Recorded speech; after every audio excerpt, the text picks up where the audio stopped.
Welcome back to my YouTube channel. Again, this is Jim. At ito nga post ng Kimans Official sa kanyang Instagram. Sabi niya, Kimans Official admitted sometimes he wants something gentle while still have that power to fight for us. Good thing that's what Kimans Max White Beauty Bar is all about. It is proven to remove dead skin cells through gentle exfoliation and lighten dark spots to achieve intensive whitening and even toned skin. At ito post ni Doc Yapi sa Facebook, sabi niya, Barbie Forteza for Kimans launched the first Sonaka House Philippines. Finally, a store that houses skincare brand Kimans, where dealers can purchase products for reselling to their networks in Santa Maria, Bulacan. Sonaka House, PH is at second floor, Elfer Building, Nara Street, Santa Clara, Santa Maria, Bulacan. At ito na nga napaka-cute na si Barbie Forteza. Ay gusto ko yung picture na, post na yun. Ang cute niya. Hello po! Barbie Forteza here. Inaanyayahan ko kayo sa Sonaka House to get your favorite Kimans products. Ayun na nga. So, Kimans Sonaka House, which has Kimans products in Santa Maria, Bulacan. Ayan. So, grand opening on June 15, Saturday, 10 a.m. So, tapos na. At ito, pinost ng Pocket Media Productions sa kanilang Instagram story. At ito, pinost din kanina sa kanyang Instagram ng Pocket Media. At ito naman pinost ng GMA Integrated News, Barbie and David sa 24 oras. Nakipagkulitan ng mga bida ng upcoming biggest family drama of the year, Pulang Araw, at ang pelikulang That Kind of Love na sina Kapuso Primetime Princess Barbie Forteza at Pambasang Ginoo David Licauco. Ano-ano kaya ang bagong aabangan sa... And let's watch the video. Kulitan ng Team Barda din na Barbie Forteza at David Licauco sa pagsalang nila sa GMA Integrated News. Ano mas nakatulong sa kanilang projects ang kakaibang closeness nila ngayon? Yan ang chika ni Nelson Canlas. Naglalayag muli ang Barda. Non-stop kulitan sina Barbie Forteza at David Licauco sa muling pag-upo nila together sa GMA Integrated News interviews.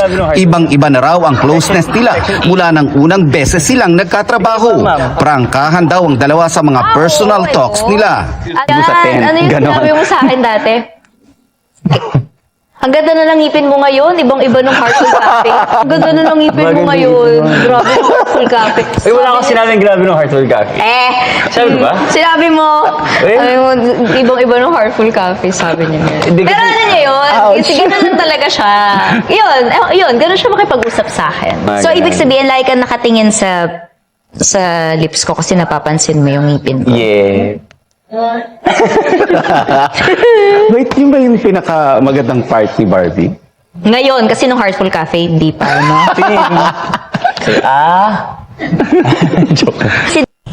True yan guys. So bali-balita ako, super close friends na sila ni David at saka kasama din daw si Alden. So pagkaroon magkasama si Alden at si Barbie, grabe daw yung tawanan at kulitan sa set. David, ayaw niya aminin, pero maano siya, caring. Caring. Is that so? Pero ayaw niya yung nakikita ng mga tao. Ang galing mo Tama ba ako? See? Paano mo alam? Kasi nung may sakit ako sa Cebu, nalagaan mo ko, di ba? Natutulog ako sa lounge, pagising ko, may tubig na ako. Totoo ba? May ganun ka side? Pero sa mall show, hindi niya ako Ay true nga yun, yung sa mall show, parang this time hindi niya talaga inalalayan si Barbie do sa mall show sa Cebu. Pero tansyahan lang daw para walang pikunan. Feeling ko si Barbie titinan niya na baka busy ako, baka iniisip niya na baka may ginagawa siya, hindi ko muna siya usapin, o kaya, di ba? O kaya baka wala ako sa mood mo makipag-usap dahil nga may sleep apnea ako. So titinan niya eh. So kapag nakita niya, pag kinausap ko na siya, that's the time na okay pala siya. Ang mga kilig moments na ito mapapanood at masasalamin daw sa kanilang upcoming movie na That Kind of Love na mapapanood na sa July 10. Marami raw kasing similarity ang dalawa sa kanilang roles sa movie. Yung similarities namin, yung negosyante siya, comes from a comfortable family, di ba? So, siguro yun, and yung perception din siguro ng mga tao kay Adam, porket he seems to be perfect on paper, but actually meron din siyang, like he has his own problems also. So I think ganun din ako. I'm a emotional person. Sensitive. Diba? Yeah, sa mga ganun bagay. Totoo ba?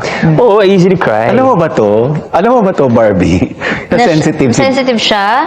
Hindi ko masyado napakita yung mga ganun bagay sa No, work. hindi naman. Oh, pero yung mic mo nakikita ko na.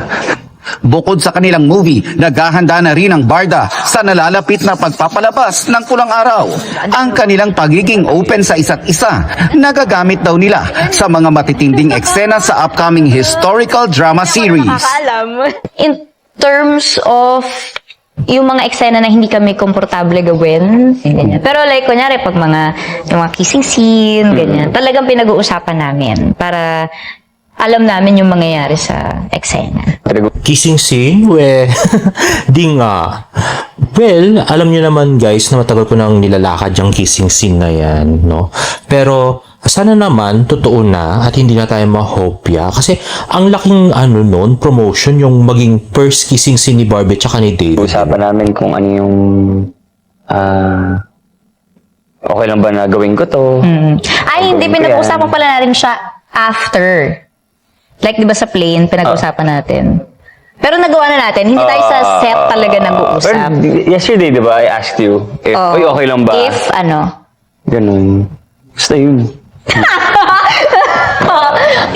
Nelson Canlas updated sa Showbiz Happenings. Well, I would still love to watch the full interview kasi nakakatawa naman talaga pag silang dalawa yung magkasama, no?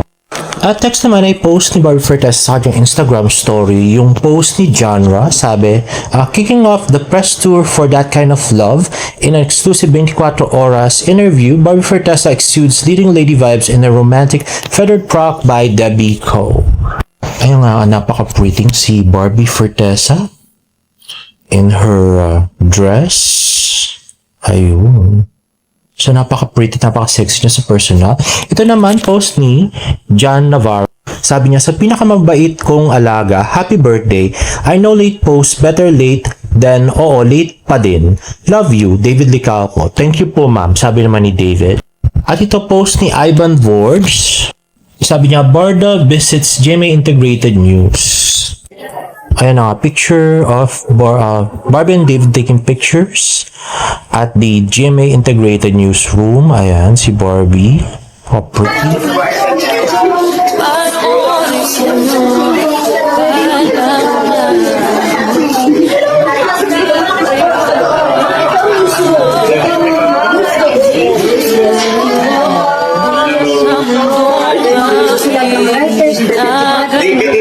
Hindi approve yung ano kasi Aya, no? Hindi ma-approve yung mga link ko. Bisa mo. At ito pinost ni David Milan sa kanyang Instagram story, David Licalco for 24 Oras. Ayan, napakagwapong si David. Na bagay ang mga business attire. At ito, more pictures of Barbie and David sa GMA Integrated News. Now, guys, if you like this video, please give it a thumbs up and please subscribe to my YouTube channel for more Barda updates. See you on my next vlog. Bye!